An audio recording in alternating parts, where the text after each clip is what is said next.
Yeah. I like it.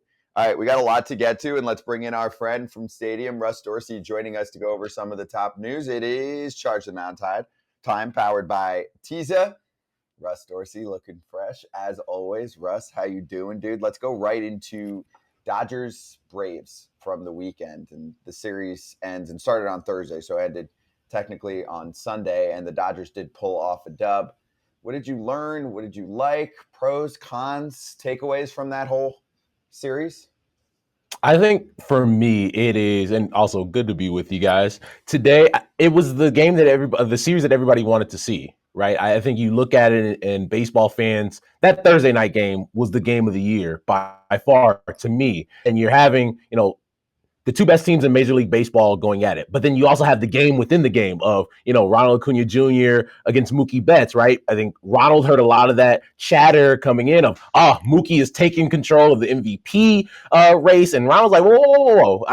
I'm still that guy too. Not only he gets married, then goes out and becomes the first player to ever go 30-60. Same game, Mookie has 2 homers. So it was really fun. I don't think I learned anything because I thought going into that series, those were the 2 best teams in baseball, but it lived up to the hype. And I think that's something that's always enjoyable when something that you think is going to be great, lives up to those expectations. It doesn't matter. Does it really matter? It's regular season. I mean, you get to see them match up against each other. See, my thing is, even though the Braves won 3 out of 4, I think the Dodgers are certainly capable of upsetting Atlanta. It's not like they beat the shit out of them. It wasn't like the Twins-Guardians game yesterday. Listen, Kershaw, I don't think pitched. Did Kershaw pitch in the Kershaw didn't pitch. You know who else didn't pitch? Urias? Walker. Well, Urias. We'll get to Urias, which that's a huge loss for them, and I doubt he's coming back. Yeah, he did pitch. He's just not pitching. Well, I'm saying he's not pitching the rest of the year, most likely. Walker Buehler pitched 2 perfect innings in a rehab outing. Yeah, but he's not going to be a 5 or 6 inning guy. He might be 4 or 5, and I like 4 or 5 innings from Walker Buehler. It's probably Kratzy? Not 4 or 5. He only did 2. It just September just started. I mean, they cap him at 3. I would say just because of what he's coming off of. Hey, you know what? I mean, he's going to be legit out of the bullpen, yes, but how many innings he's going to give you? I don't know. All right, so what I meant by doesn't matter is like, okay, so the Braves won 3 out of 4. It was a great series. Like, the games were competitive.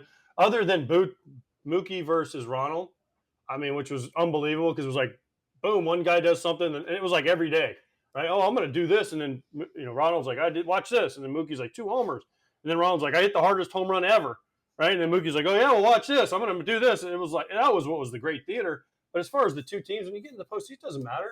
I did Dodgers Padres last year. Dodgers were like 15-4 against the Padres. Padres went out and whooped their ass in the playoffs, sent them home. So I mean, it was great theater and it was awesome. But like when you get to the postseason, it doesn't matter.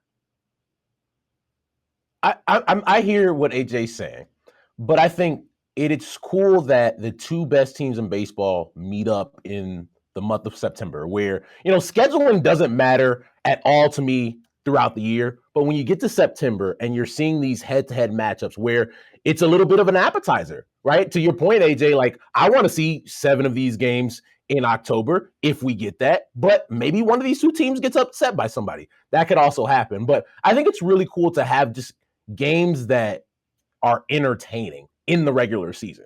Because a lot of times you think, oh yeah, well, ho hum, let's just get to October. But to get that game on Thursday night that I know reading on my timeline, everybody that I know was watching. I had just landed in New York. It was really late out east, and I'm still locked in to that game, which you don't always find for games on the West Coast. They were really good games. Is there anything concerning that you saw from the series, from either team? I think the pitching for the Braves, I think that's something that could be a concern, right? Like Spencer Strider pitched in that game on Thursday, right? And so that's a guy that you always consider, that's a horse. That's a guy that you want to give the ball to in game 1. And maybe, it was just a bad start against a really good offense in the Dodgers, right? But at the same time, you guys mentioned the guys that didn't pitch for the Dodgers in that series, and maybe that might be something that benefits them down the stretch where you're going to start getting guys healthy, right? Walker Buehler is a guy that, to your point, Kratzy, like probably won't be a starter for them. But if you can be that guy in the bullpen that can be get you 6 outs, right, and high or medium leverage, that's a really big weapon to have down the stretch.